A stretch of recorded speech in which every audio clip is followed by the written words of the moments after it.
días a todos, a todas, ¿cómo andan por allá? ¿Cómo les va? Buen día. Buen día. Buenos días, yo súper bien, Hola, genial.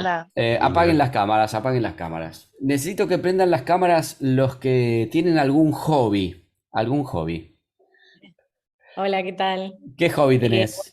Hago torno, cerámica. Torno, cerámica, qué lindo, como Ghost. Sí, es el típico comentario que me Es el dicen típico después cuando comentario, hago esto. disculpame, te pido mil disculpas. No Te pido mil estuviste disculpas. diciendo. Hola, buen día a todos. Hago CrossFit. CrossFit, Eh, vas ahí corriendo por la calle, pagás un gimnasio y corres por la calle. Exactamente, sí, para levantar Perfecto. cosas, tirarlas al piso, todas esas cosas. Silver Prieto Roa, ¿de dónde sos? Hola, yo soy de Paraguay. José Ángel Villafuente, ¿de dónde sos? De Ciudad de México. De Ciudad de México. ¿Y Boni? De Perú. De Perú. ¿Y Bernardo? Hola, de Bolivia. ¿Vos sabés cocinar? Sí, sé cocinar. ¿Y cuál es tu especialidad, Narela? Pastel de papas. Manuel Mafé, ¿usted cocina? Bueno, puedo decir que me defiendo, ¿no? Sé cocinar es un poco como me parece un montón. Sé cocinar. Usted es Digamos. muy exigente, pero bueno. ¿Cuál es su especialidad, Me, Manuel me Mafé? gusta Depende mucho lo de... personalizar. Ah, Sí, bueno. sí, sí. Pues Sí, sí. justamente, y usted ya que me dice esto, me gusta mucho, ¿usted personaliza en función del invitado que tiene a su casa? Claro, claro. Claro. Hago una Porque pequeña entrevista previamente. Soy así de una nerd, pequeña digamos. entrevista. Porque Sí, sí. Manu Mafé es el que nos va a dar la charla de Customer Personas hoy. Entonces, como no puede ser de otra manera, el tipo te hace una encuesta antes y te invita a la casa y después te hace la comida que va, ¿no es cierto? Vamos a empezar con este meeting porque me gustaría conocerlos a todos, pero la verdad es que de esto se trata un poco la reunión de hoy y de esto se trata un poco también lo que hacemos en Customer Experience, que es entender que Narela deja de ser Narela y pasa a ser una persona que hace pastel de papa con aceituna y huevo y está buenísimo. Entonces, a partir de ahí, nosotros podemos tener un vínculo con Narela y podemos empezar a diseñar una experiencia con ella, o que Martín hace CrossFit, ¿no? Por eso Fernando Straminsky les va a dar la bienvenida. Bueno, gracias a todos por venir, por dedicarle un tiempito. Sabemos que están todos con la agenda muy apretada y queremos también que Manu nos cuente lo mucho que tiene para compartirnos hoy. Este es el evento que estamos teniendo hoy. Tuvimos previamente los últimos dos, en la serie de mitos y realidades y en relación también a NPS. Tuvimos dos encuentros enfocados en EPS como métrica. Vamos a ir tocando distintos temas en distintos encuentros, aproximadamente cada 2 o 3 semanas. Hoy hacemos foco en Customer Personas. Después vamos a contar que con un poquito más de detalle, que el próximo encuentro también va a ser con Manu, más enfocado en todo lo que es Customer Journey, pero desde un punto de vista distinto, holístico, no el típico, la típica visión por ahí del Customer Journey que están por ahí distribuida, ¿no? Vamos a ver cuestiones un poquito más disruptivas ahí. Bueno, les presento entonces a Manu Maffe. Como habrán visto, él ha tenido una experiencia muy importante como Research Manager en Mercado Libre, en Globo, es Design Expert en DX. Él es, economista, con una maestría en ciencia de datos, sabe una bocha, como dirían, de todas estas cosas. Así que Manu, bienvenido. Nada más agrego de paso que Manu como hobby también tiene el asado, es un tenista muy competente, aparentemente, todavía no es competido, pero bueno, parece que sí. Manu, todo tuyo. Bueno, gracias. Gracias, chicos. Gracias, Fer, por la intro. Me llevo mejor con la cocina que con el tenis. Creo que es justo que lo sepan. Pero me va muy bien el combo tenis más asado, ¿eh? Siempre que haya una picadita en el medio, me parece que nada, puede ser una buena situación para compartir. Primero tenis, ¿no? Primero tenis, si no, después se Primero complica. tenis, sí, no, si no sí, es medio complicado. Bueno, vamos a arrancar entonces, porque tenemos varias cositas que charlar. Así llegamos bien y tenemos tiempo para hacer preguntas y charlar un poquito juntos. Bueno, para empezar, digamos, como punto de partida, nosotros queríamos un poco compartirles este lío, ¿no? Este caos con el cual nos solemos encontrar en nuestro día a día, trabajando ya sea en equipos de Customer Experience, de User Experience, de diseño y demás, ¿no? Estoy muy seguro que ya sea en pitch internos o externos, ¿no? Con otras compañías, o internamente tratando de vender una idea o de generar buy-in para determinada iniciativa, se han encontrado con algo parecido, ¿no? A alguno de estos formas de presentar resultados, ¿no? Y de hecho, estoy seguro de que han escuchado diferentes nombres asociados a esto, ¿no? Han escuchado Buyer Persona, han escuchado Employee Persona, si están más cercanos al área de People, han escuchado Customer Persona, han escuchado Customer Archetype o arquetipos, ¿sí? Entre otras cosas. Ahora, la pregunta es, ¿qué es todo esto? Digamos, ¿esto es diferente? ¿Es lo mismo? ¿Es una manera de querer vender una misma cosa en diferentes formas o con diferentes disfraces, ¿no? Y es un poquito ese en el tema en el cual nos vamos a meter, ¿sí? Si vamos un poquito a lo que son las bases, digamos, ¿no? Y vamos a consultarle a nuestro amigo Nielsen, lo que vamos a ver es que básicamente cuando hablamos de arquetipos, hablamos de personas, en realidad estamos hablando básicamente de lo mismo, ¿no? Es decir, estamos hablando de diferentes maneras, ¿sí? De presentar la misma información o información muy cercana, ¿sí? Y de hecho, cuando nosotros vamos en profundidad y queremos hacer bien, ya sea estos arquetipos o estas personas, vamos a ver que hablamos de cosas muy, muy, muy parecidas, ¿no?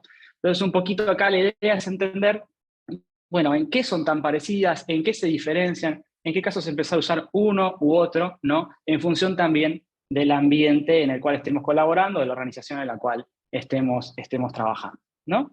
Entonces, básicamente para redondear esta idea, ¿sí? Tenemos que saber que funcionalmente, tanto cuando hablamos de arquetipos como cuando hablamos de personas, ¿sí? Estamos hablando de la misma cosa. Básicamente estamos hablando de representación de datos, ¿sí? Ya sea cuantitativos como cualitativos. Van a ver que cuando yo menciono datos, lo hago desde un punto de vista muy general, ¿sí? Me refiero a todo elemento de información, ¿sí?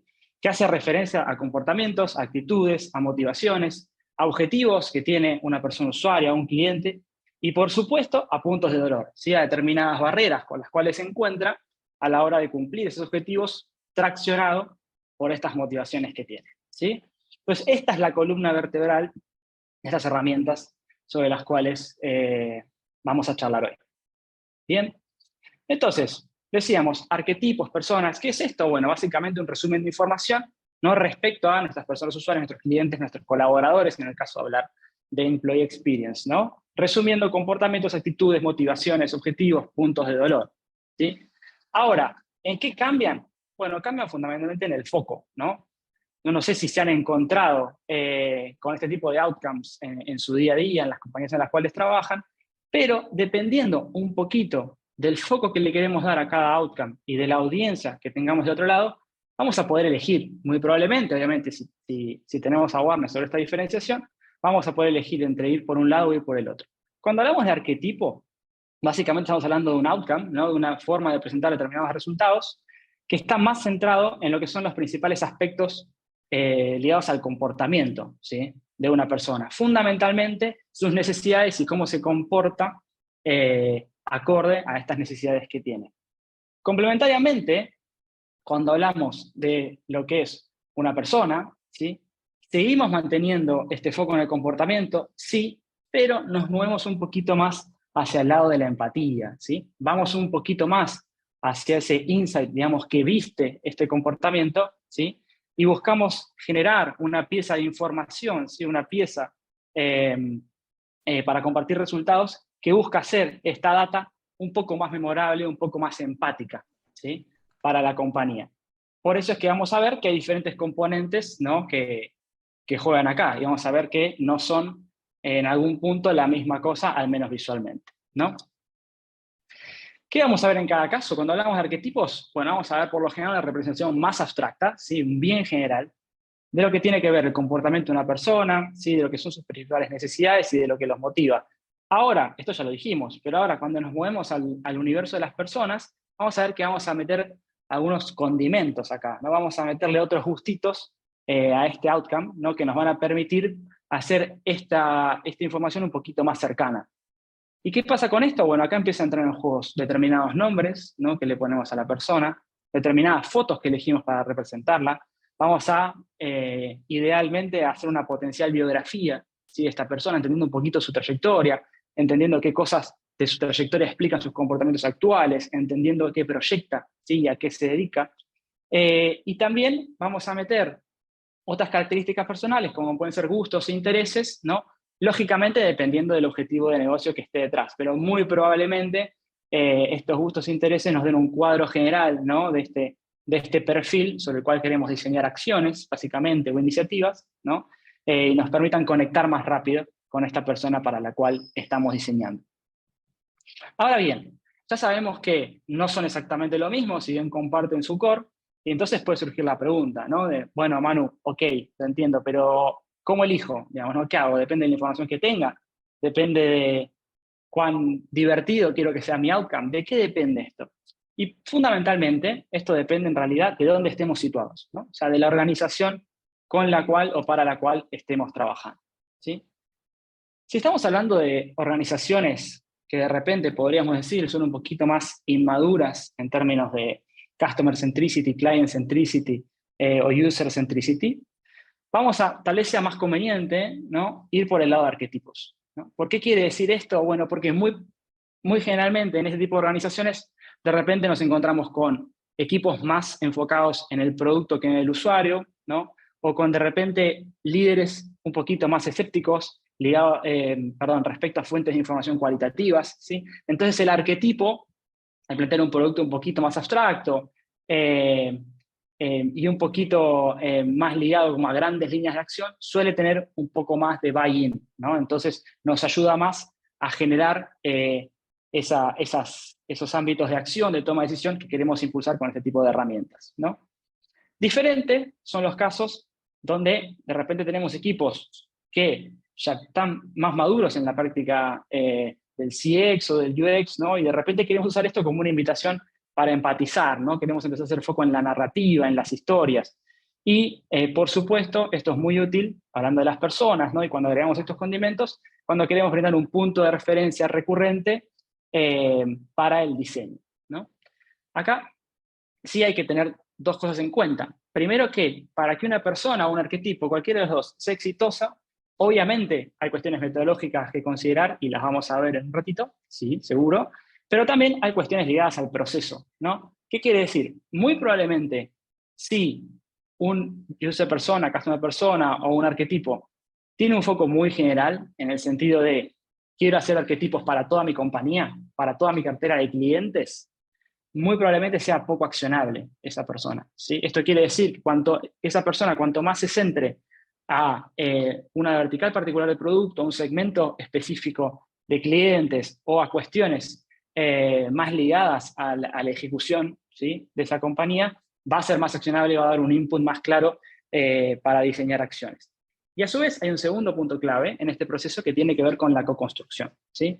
Es una práctica muy típica que, sobre todo nosotros researchers, con nuestra obsesión de querer ser prolijos, de querer ser científicos, nos encerremos en una habitación, ¿no? A mezclar toda la información que tenemos, a cruzar diferentes fuentes de información y a salir con un outcome espectacular, ¿no? Lleno de datos, con riqueza cualitativa, un perfilado muy claro en términos de cómo se distinguen sus perfiles y demás, pero si nadie participó del proceso, es muy probable que nadie lo use en el futuro, por más prolijo que sea. Entonces ahí es donde nos empezamos a meter en un trade-off donde mejor o es preferible ir hacia un ámbito de co-construcción, ¿sí? O sea, setear sesiones de ideación con nuestros stakeholders, con las partes involucradas, con otros equipos, analizar juntos los insights, clusterizar, entender cómo podemos estar nutriendo diferentes grupos y llegar incluso a personas que tal vez desde el punto de vista de la calidad del research no estén al 100%, pero sí inviten a la acción, ¿sí? Y sean precursores de cursos de acción. Entonces esas dos cosas las vamos a tener que considerar en este punto, ¿sí? Entonces estas son dos estrategias diferentes que podemos utilizar. Ahora bien, ¿cómo llegamos, ¿no? A estos customer persona? Como dijimos recién, hay diferentes cuestiones que respetan el proceso, hay diferentes aproximaciones que considerar de acuerdo a la audiencia que tengamos, pero lo que hacen, digamos, todos estos procesos seguros es partir de diferentes fuentes de información, ¿sí? Y acá podemos tener en cuenta conocimiento interno que haya en la compañía, ¿sí? Tanto desde el punto de vista de su trayectoria, como desde el punto de vista de entrevistar actores clave, como desde el punto de vista de analizar investigación pasada, ¿sí? También, lógicamente, vamos a tener investigación de primera mano, tanto cualitativa como cuantitativa, y también vamos a poder usar una aproximación de métodos mixtos. Esto quiere decir, vamos a poder triangular, ¿no? Tanto información cualitativa, como también data transaccional, ¿sí? Y acá el punto es decir que, por lo general, cuanto más métodos implementemos, vamos a ir teniendo, sí, una mayor calidad en el outcome, ¿sí? ¿Por qué? Porque vamos a tener, a su vez, volumen, vamos a tener, a su vez, profundidad, granularidad para entender qué pasa con cada grupo, pero también factibilidad de entender, bueno, cuán importante es la oportunidad desde el punto de vista de negocio. Ahora bien, hay que siempre tener mucho cuidado, ¿no? Cuando, a la hora de hablar del delivery, ¿no? Básicamente, si nosotros nos retrasamos mucho con estos resultados, muy probablemente perdamos esa alineación con el roadmap y perdamos esa motivación que tenemos que encontrar a la hora de buscar resultados tan estratégicos como un customer persona, ¿no? Entonces siempre vamos a estar un poco moviéndonos en ese trade-off, y de hecho vamos a ver que podemos adoptar diferentes estrategias dependiendo también de a qué cosas la compañía o la organización esté predispuesta, ¿no? Entonces, en función de esta metodología, ¿sí? O de estas diferentes metodologías, nosotros podemos plantear diferentes tipos de personas, ¿sí? No todos los perfiles son exactamente iguales en términos de cómo se construyen y de la información que proveen, ¿sí? Nosotros acá, también siguiendo a Nielsen, entre otros, ¿no? Podríamos hablar de, bueno, 3 tipos de outcome, al menos, ¿sí? Podríamos hablar de una persona un poco más lightweight, ¿no? O sea, una persona que de repente es muy factible de realizar, ¿sí? Ocurre con relativa frecuencia en las compañías, ¿sí? Aunque podemos decir que no es del todo fiable. Ahora vamos a ver por qué. Después podemos hablar de una persona cualitativa, ¿no? O sea, básicamente que surge información cualitativa, que esta es como la práctica frecuente, digamos, ¿no? O sea, es lo que ocurre por lo general en las organizaciones y que tiene bastante fiabilidad, ¿sí? Desde el punto de vista del outcome que ofrece. Y podemos hablar ya de personas cuantitativas, ¿no? Acá es donde los métodos mixtos empiezan a jugar, donde la cosa se pone linda, por así decirlo, ¿no? Los procesos empiezan a poner un poquito más complejos, las fuentes de información se empiezan a integrar, donde claramente tenemos información muy fiable, ¿no? Por todos los checks cruzados que tenemos entre diferentes fuentes de información, pero donde la frecuencia de ocurrencia, bueno, cae, ¿no? Es decir, esto no se da muy frecuentemente en las organizaciones por diferentes motivos, ya sea por el tiempo que tengamos para implementarlo, por la información que haya disponible, por las capacidades incluso que haya en los diferentes equipos que estén trabajando con esto, ¿sí? Entonces, este outcome, que en términos de calidad es como el North Star, digamos, es un poquito lo que muchas veces nos perdemos en el camino, ¿no? Entonces vemos un poquito los pros y contras de cada caso, ¿no? O sea, por qué o cuándo implementar uno u otro. Cuando hablamos del lightweight persona o de esta persona que surge de alineamientos rápidos entre diferentes personas, básicamente estamos hablando, ¿no? De un resultado que es muy útil si hablamos de entornos muy dinámicos, ¿no? Si hablamos de entornos muy ágiles. ¿Por qué? Bueno, porque básicamente eso surge de sesiones de trabajo internas, ¿no? Puedo estar yo con un equipo trabajando y puedo tener la necesidad de segmentar a mi audiencia de usuarios que usa determinado producto por algún motivo, ¿sí? Y entonces rápidamente podemos juntarnos, plantear hipótesis, traer información y pensar en posibles clústeres que podríamos tener. Ahora bien, si bien esto es rápido y si bien esto es muy útil en la práctica, también tiene una desventaja, ¿no? Que es básicamente que esto está basado sobre todo en supuestos, ¿no? Es decir, no hacemos nueva investigación para generar esto, sí podemos traer información previa, pero no hacemos nueva investigación para validar las cosas que estamos poniendo sobre la mesa, ¿no? Entonces, de repente acá tenemos altas probabilidades de que nuestros sesgos estén un poco operando, ¿no? Sin darnos cuenta. Diferente es cuando nos movemos al caso de las personas ya que surgen de fuentes de información cualitativa, ¿no? Eso tiene algunas otras ventajas, ¿sí? En primer lugar, que como decíamos, se basa en información de primera mano, ¿sí? Entonces sí salimos a hacer research para después entender estos segmentos, y surgen estos segmentos lógicamente de nuestra interpretación sobre lo que vimos en el campo, ¿sí? Pero a su vez es un approach, ¿sí? Que presenta, si quiere, el mejor trade-off entre lo que es costos y calidad, digamos, ¿no? ¿Por qué? Porque, bueno, en términos de implementación está en un punto medio, obviamente implica un proceso de research, es un poquito más largo el proceso, pero tenemos información de primera mano, ¿no? En la cual podemos confiar, ¿sí? Ahora, ¿qué pasa con estas personas cualitativas? No sé si alguna vez tuvieron esta situación, pero siempre surge la pregunta, ¿no? Cuando presentamos perfiles, supóngase que vamos con un slide divino, presentamos 3 segmentos, ¿no? Imagínense el slide dividido en 3. Decimos, bueno, perfecto. Estos son los 3 grandes comportamientos de los cuales estamos hablando cuando hablamos de la gente que usa nuestro feature de transferencias o envío de dinero en una aplicación fintech, ¿no?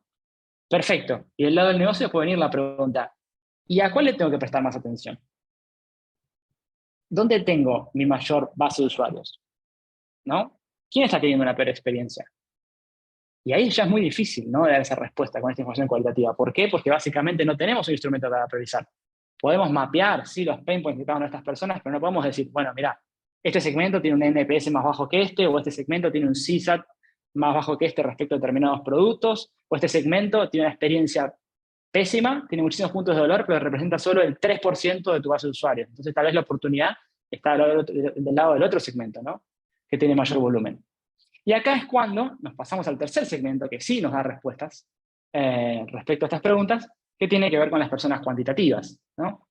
¿Qué tenemos acá? Bueno, acá tenemos el enfoque más integrado de todo, ¿no? O sea, nosotros acá empezamos, lógicamente, a ejercitar la empatía, porque venimos de todo el proceso posterior que veníamos charlando, pero también empezamos a encontrar oportunidades de negocio dimensionadas, ¿no? Entonces dejamos de hablar de esos grandes guidelines, que igual son muy relevantes, ¿sí? Y ya empezamos a hablar de oportunidades cuantificadas. Entonces ya esto para el negocio, a la hora de generar buy-in de determinados outcomes del lado de equipos de experiencia, ya tiene otro color para stakeholders, ¿no? ¿Por qué es importante esto? Bueno, fundamentalmente porque nos permite identificar fácilmente cuán grande es cada grupo, esto es lo que mencionamos con tamaños relativos, ¿no? Y los drivers para cada clúster, ¿no? Básicamente, ¿qué está traccionando su comportamiento? ¿Qué está traccionando su experiencia? ¿Qué es más importante para ellos? ¿Cuál es la desventaja? Y de nuevo, acá siempre nos ubicamos en el terreno de un trade-off. Bueno, que los costos son mayores, ¿no? Básicamente el mix de metodologías, el uso de encuestas y el uso de analítica ligada a datos, por lo general, hace más cortos el proceso porque se requiere más gente, porque se requieren más recursos y también, obviamente, incrementa los tiempos que necesitamos, ¿no?, para la implementación, ¿sí? Entonces, en este trade-off es en el cual vamos a estar siempre a la hora de pensar en personas, ¿sí? Vamos a tener que tomar decisiones, vamos a tener que decir, bueno, vamos por una alineación rápida y salimos, bueno, depende del equipo. Vamos a por un enfoque cualitativo, perfecto, lo vamos a lograr rápido y seguramente tengamos buena información. Ahora, ¿quién lo tiene que comprar internamente? ¿Vamos a poder traccionar realmente acciones con este outcome? Tercera opción, ¿vamos a personas cuantitativas? Perfecto, tiene mucho impacto en el lado del negocio. Ahora, ¿tenemos el tiempo y los recursos para hacerlo? Bueno, esas son preguntas a las cuales nos vamos a enfrentar, ¿sí? Ahora bien, si bien tenemos una diversidad de preguntas a las cuales responder de cada toma de esta decisión, sí hay una pregunta a la cual siempre hay una misma respuesta, que es, bueno, ¿qué manda construir estas personas, ¿no? ¿Qué manda? Fundamentalmente, es la manera en que se comportan estas personas, ¿sí? Es lo que los motiva, ¿sí? Es esta información respecto a su comportamiento y lo que tracciona ese comportamiento. ¿Y qué queremos reforzar con esto? El mensaje que queremos reforzar es el siguiente. Los demográficos no son la regla a la hora de pensar customer personas, ¿sí? Ya seguramente todos los bueno, lo voy a sacar a Fer y a Gaby, los 131 conectados que hay hoy, seguramente hayan visto esta imagen en LinkedIn o en Twitter, depende de quién sigan en Twitter, si siguen gente medio nerd, también lo habrán visto ahí. Habrán visto esta imagen, ¿sí? Y esto simplemente está representando que lógicamente tomar demográficos, ¿sí?, no tiene mucho que ver, ¿sí?, a la hora de hablar de personas, ¿no? Acá podemos hablar de personas que tienen exactamente los mismos demográficos, pero actitudinalmente son tremendamente diferentes, ¿no? Como era Prince Charles, ahora es King, ¿vale? Por eso trajimos el ejemplo, porque tenía que tener un update, ¿no? Y Ozzy Osbourne, que bueno, ¿no? Vemos que están como en veredas un poquito diferentes en términos de tal vez qué los motiva en la vida o su día a día, digamos, ¿no? Bien. Entonces, sabiendo esto, ¿no?, y un poco empezando a pensar, bueno, concretamente, ¿cómo llegamos a tener estos segmentos? Repasemos juntos, les propongo repasar juntos un casito de implementación de esto, ¿sí?, ligado a la industria financiera. Entonces, nosotros ahora vamos a ver un caso, ¿sí?, que tiene que ver con personas cuantitativas, ¿sí? Cuando hablamos de personas cuantitativas, recuerden que nosotros mencionamos muchas encuestas, pero también la data entra acá, ¿sí? Y acá sobre todo quiero repasar con ustedes la importancia de hablar de métodos mixtos, ¿sí? Entonces, les cuento brevemente cómo fue este proceso. Este proceso tuvo como 3 grandes pasos, digamos, ¿no? Y siguió un proceso típico de cualquier proyecto de research. En primer lugar, empezamos con entrevistas, digamos, a stakeholders, ¿sí? Como a los sectores claves de la compañía con la cual estábamos trabajando, y también, lógicamente, hicimos un poquito de desk research, ¿no? ¿Qué implica esto? Bueno, revisar información previa, revisar encuestas ya implementadas, buscar también otros estudios de otras compañías, de agencias, de consultoras, ¿sí? Que nos den información sobre el tópico que estábamos queriendo resolver, ¿sí? Que básicamente era entender en profundidad la satisfacción con la propuesta de valor de un segmento específico de renta, en el caso de un banco, ¿sí? Después fuimos, en este caso, a una instancia cualitativa, ¿sí? Hicimos focus groups con esta gente y donde fuimos trazando las primeras líneas para esta segmentación, y después nos movimos hacia la parte cuantitativa, ¿sí? Donde hicimos ambas cosas. Usamos encuestas y utilizamos data. Y una nota de color acá, es algo que siempre deberíamos considerar, es que estas últimas 2 instancias pueden loopear, ¿sí? ¿Qué quiere decir esto? Es siempre necesario partir de los focus groups o de las entrevistas para hacer personas. ¿Es siempre necesario terminar en encuestas o data para cuantificar a estas personas? No. ¿Podemos hacer al revés? ¿Podemos partir de encuestas o data y luego ir a entender en profundidad esto cualitativamente? Sí.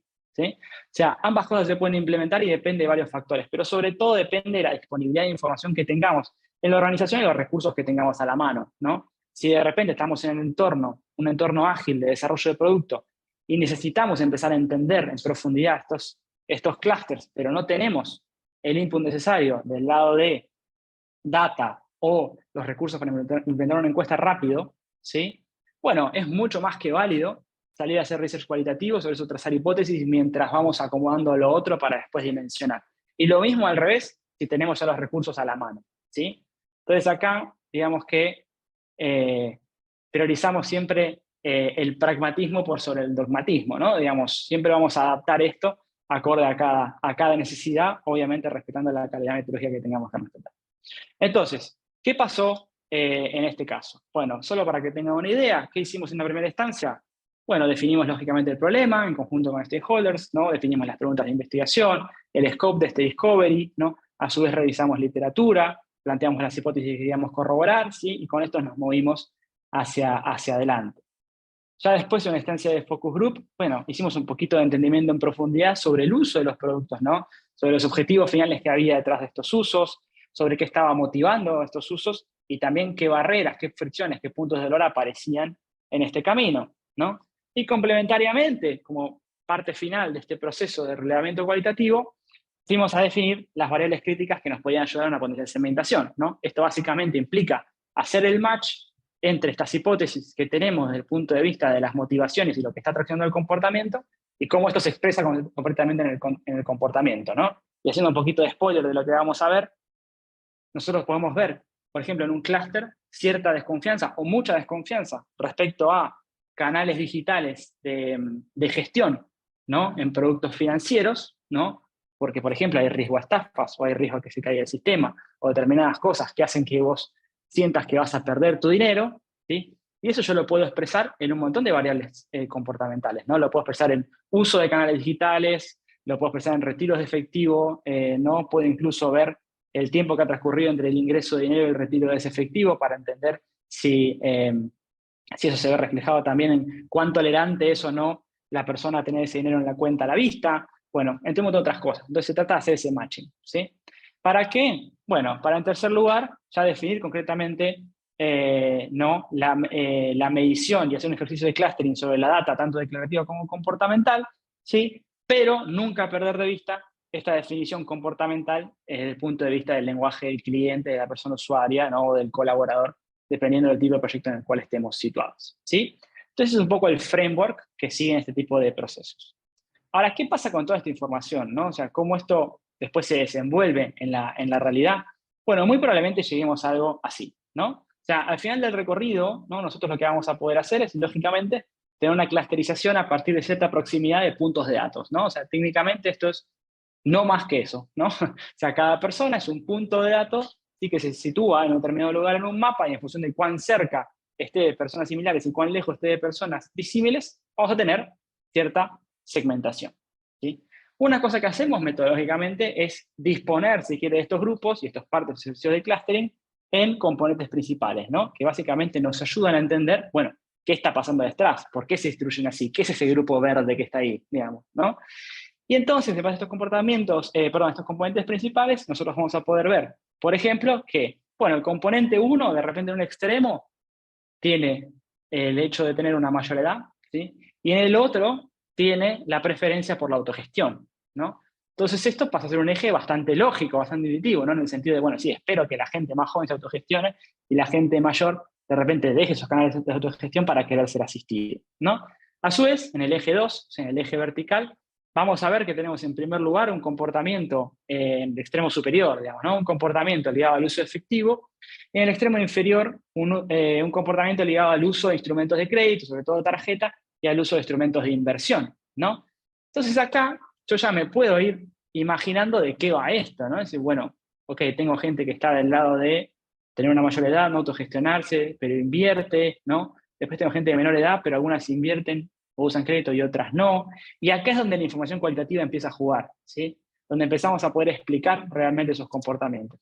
¿Y con qué nos vamos a encontrar? Bueno, vamos a encontrar, por ejemplo, ¿sí? Dicho muy brevemente, con un grupo que sí tiene poca autogestión y que sabemos, no solo por su edad, sino por la información cualitativa, que está cerca de su retiro en términos laborales, ¿sí? Y que a su vez está buscando constantemente usar sus ahorros para mantener su nivel de vida, ¿sí? Y acá es donde entra el juego de la inversión. Pero gracias a la información cualitativa podemos entender esta motivación detrás, ¿sí? No es solo inversión por rentabilizar, ¿sí? Es inversión por mantener determinado nivel de vida que lógicamente va a impactar en el nivel de riesgo que asuma, por ejemplo. Ahora habrá un producto financiero. Después vamos a encontrar un grupo que de repente, bueno, está en plena actividad laboral, ¿no? Y está buscando básicamente optimizar su tiempo, por eso es que usa los canales de gestión, ¿sí? Y también está en determinado momento de su vida donde sus objetivos son todos de largo plazo. Entonces ahí vamos a encontrar la explicación del porqué de los instrumentos de inversión, ¿no? Entonces él básicamente no quiere invertir su dinero, él quiere comprar su casa, ¿sí? Son cosas muy diferentes. Después nos vamos a encontrar con cierto grupo de jóvenes, ¿no?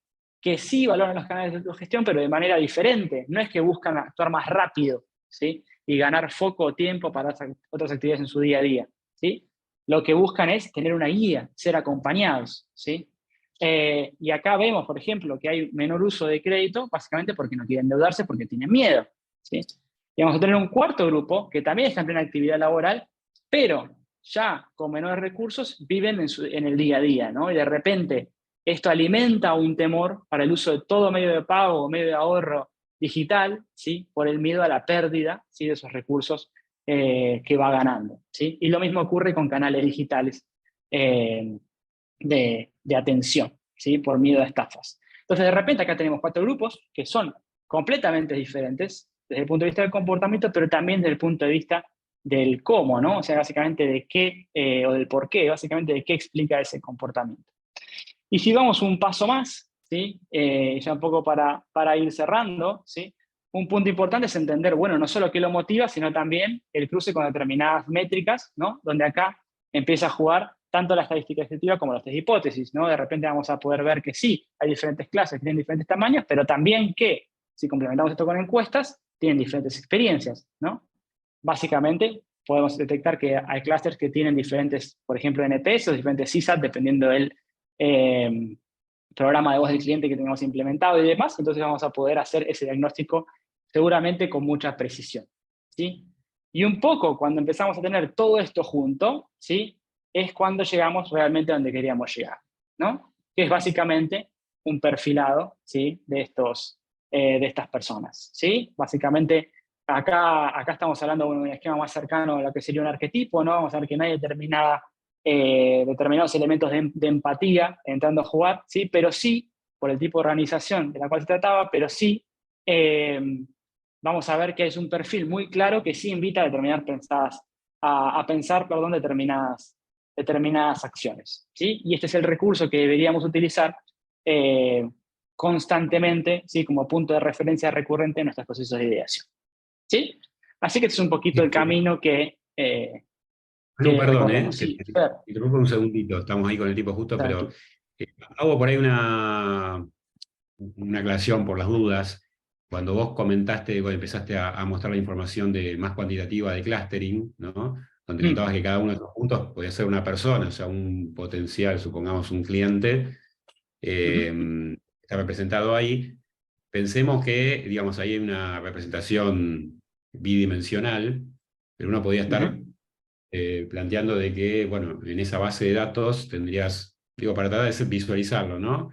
Un registro por cada cliente, donde por cada uno de esos clientes tenés N atributos cuantitativos, o sea, atributos que vos puedas determinar de tus propios datos a nivel compañía o que hayas incorporado por distintos otros medios, encuestas, lo que sea, sobre esos clientes. Y ahí se empiezan a aplicar metodologías de clustering. No hay una única metodología, hay supervisadas y no supervisadas, no supervisadas es que va buscando los clustering en forma natural y en otros casos vos los podés ir guiando. Y ahí cuando comentaste el tema finalmente de componentes principales, es una metodología estadística que lo que bueno, trata es de dilucidar bueno, cuáles son los principales, de alguna forma, drivers o formas de tomar los datos, ¿no? Nada, quería por las dudas aclarar una cosita y solo, bueno, ahora vas a ir a las conclusiones, pero acá hay solo una pregunta respecto de herramientas. Digamos, nosotros después lo va a comentar un poco Maggie, para varias de estas cosas nosotros utilizamos en todo lo que es más que nada la parte de research y conexión con el mundo del programa web de cliente, utilizamos Qualtrics, pero también hay otras herramientas, acá presentaban su ponente sobre R y Python, que eran herramientas válidas, ¿no? Comentaba ahí Caro otros. Totalmente. Sí, bueno, ustedes el outcome que vieron ahí, perdón, Alejandro, creo que tenés el micrófono abierto, no sé si... Bueno, no nos está escuchando Alejandro. No pasa nada. Viento fuerte. Sí.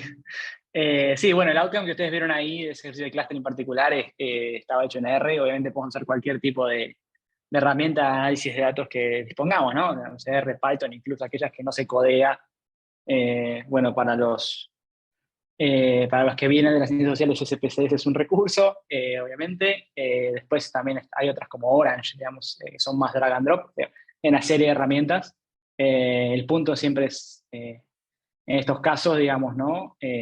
También el foco en el diseño del plan y en la técnica, ¿no? Herramientas se pueden usar un montón, pero básicamente eso, sí, 100%. Bien, entonces un poquito para cerrar, ¿sí? Para hacer un poquito de wrap-up de todo lo que vimos, ¿sí? Como vimos, personas y arquetipos dijimos que no eran realmente tan distintas, ¿sí? Acá hay que tener un poquito de cuidado con esta inflación, si se quiere, del lenguaje, ¿no? Que caracteriza sobre todo a las industrias digitales, ¿sí? No dejan de ser generalizaciones del comportamiento de personas usuarias, ¿no? Y acá un poco recordar que cuanto más foco tengan, seguramente serán más accionables, ¿sí? Por otro lado, dijimos que elegir arquetipos como personas depende de la información que contemos, sí, pero sobre todo de la audiencia a la que queramos llegar, ¿sí? Y acá recuerden siempre que la demografía no es el principal criterio a la hora de hacer este tipo de perfiles, ¿sí?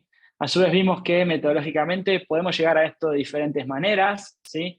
Lo importante es, lógicamente, tratar de integrar lo máximo que podamos para encontrar un punto óptimo en ese trade-off de trabajar con empatía, pero también mantener el impacto en el negocio, ¿sí? A su vez vimos que un buen desk research, ¿sí? Sumado a información cualitativa, seguramente nos den herramientas para después dimensionar con más precisión los clústeres, ¿sí? Nos pueden dar un buen marco sobre el cual trazar hipótesis y definir cuáles son esos comportamientos que queremos después agrupar, ¿sí? Y una vez que tenemos esos grupos, nuestros grandes aliados, lógicamente van a hacer la estadística descriptiva y los test de hipótesis para entender si esa discriminación es tal en otras variables asociadas, incluso no usadas en esa clusterización, ¿sí? Y después, sí tienen que saber que, sobre todo en este caso que se suele dar, que es el persona más cualitativa, ¿no? Como todo tipo de herramienta que surge de este tipo de información, no estamos hablando de una ciencia exacta, ¿sí? Y lógicamente puede haber cierto solapamiento de grupos, ¿sí? O de perfiles. Lo interesante es que incluso cuando segmentamos la data cuantitativa, este solapamiento existe, ¿sí? Entonces acá es donde es clave la interpretación, ¿sí? El sentido que adopta cada grupo, ¿sí? Y con eso les agradezco por el tiempo y Le vamos a cerramos dar, esta le primera damos la parte. palabra a Maggie. Manu, espectacular lo tuyo, recontra claro. Dale, vamos. Vamos con Maggie que nos cuentan algunas cosas y los liberamos después. ¿Qué tal? Gabichu, ¿tú me puedes ayudar compartiendo? Ahí está, no sé quién está compartiendo. Yo te sigo, May, no te preocupes. Ok, dale, Sí. genial. Así no hago la transición. Bueno, una vez más, quiero contarles a los que han estado antes, a los que están en este evento. Primero, ¿qué queremos que te lleves? Bueno, primero nosotros entregamos certificado, vamos a certificar que estuviste aquí. Y este certificado lo pueden compartir dentro de su LinkedIn, incluso agregarlo a sus habilidades. Nosotros, y otras temáticas, nosotros extraemos mucha información de la comunidad de CX, que DX es Content Partner. Esta presentación luego se los voy a compartir para que tengan los links, pero bueno, la idea es que esto es una comunidad que está conformada por líderes de Customer Experience, y ahí lo que hacemos es justamente plantear situaciones actuales que se presentan en el día a día, temáticas, problemáticas, y luego eso nosotros lo llevamos a un evento, lo convertimos en un evento. Y por supuesto tienen entrada y participación gratuita todos los que son parte y se enteran en primer lugar. En el chat, Gabichu, si puedes compartirnos el link de la adhesión a la comunidad, sería genial. Si no, luego acá en esta presentación que les vamos a pasar, van a tener los links directos. Si avanzas un poquito, porfa, Manu. Perfecto, yo voy Ahí va. compartiendo. Vale, genial. Ok, bueno, otra cosa que queremos que te lleves es que desde DX nosotros podemos acompañarte en este y en otros procesos y en otras iniciativas que se estén dando de Customer Experience desde tu organización. DX es una empresa que tiene muchísima trayectoria en esto y a pesar de que fue pionera y que estuvo, digamos, con las manos en el fuego cuando empezó todo esto en Latinoamérica, ha venido evolucionando, creciendo y agregando, por supuesto, lo último en tendencias en todo lo que nosotros implementamos. Algunos de los servicios, nosotros somos partners de Qualtrics, luego más adelante les voy a contar rapidito dónde podemos aplicar eso, y además somos content partner tanto de Forbes como de la comunidad CX Latam que les comenté anteriormente. Siguiente, porfa. Ahora, en cuanto a Customer Personas, ¿qué es lo que los trajo aquí inicialmente? Desde DX nosotros podemos acompañarles como en diferentes etapas en las que estén para obtener estos Customer Personas dentro de su organización. Nosotros los dividimos como Customer Personas Light, que es, bueno, donde nosotros los ayudamos a diseñar esa estrategia, hacemos un assessment y utilizamos la data ya preexistente dentro de la organización, lo que ustedes tengan a mano, y aprovechamos al máximo esto. Luego está una versión un poquito más avanzada que la llamamos Customer Personas Full, que es donde nosotros ya hacemos un relevamiento cualitativo y cuantitativo de lo que ustedes tengan dentro de la organización, de los clientes, los perfiles, y creamos justamente, digamos, este Customer Persona que ya es un poquito más avanzado.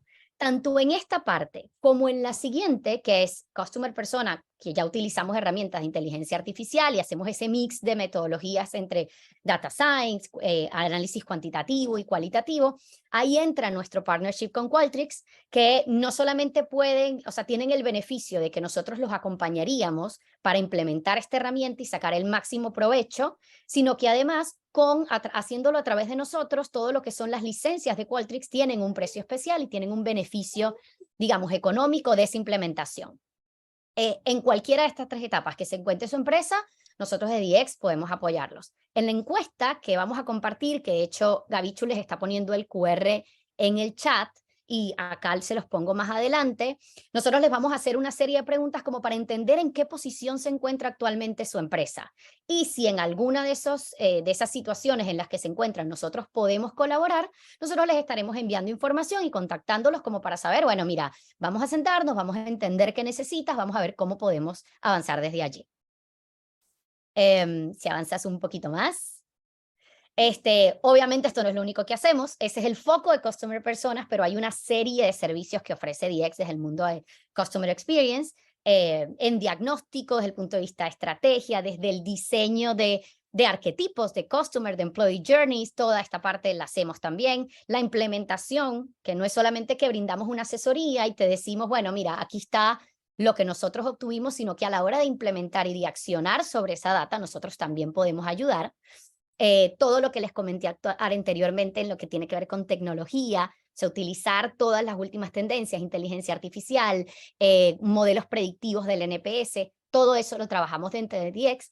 Y algo súper importante y súper valioso a nivel de organizacional, que es el tema de cultura. O sea, nosotros ayudamos en todo lo que tiene que ver con programas de cultura customer centric dentro de la organización, para que todas las áreas involucradas estén alineadas, para que todos pongan las cosas en el lugar donde deben que estar para que este tipo de cosas y todo este tipo de investigación y puesta en marcha tenga realmente resultados y se traduzca en crecimiento para la empresa y se traduzca en una cultura realmente enfocada en el cliente.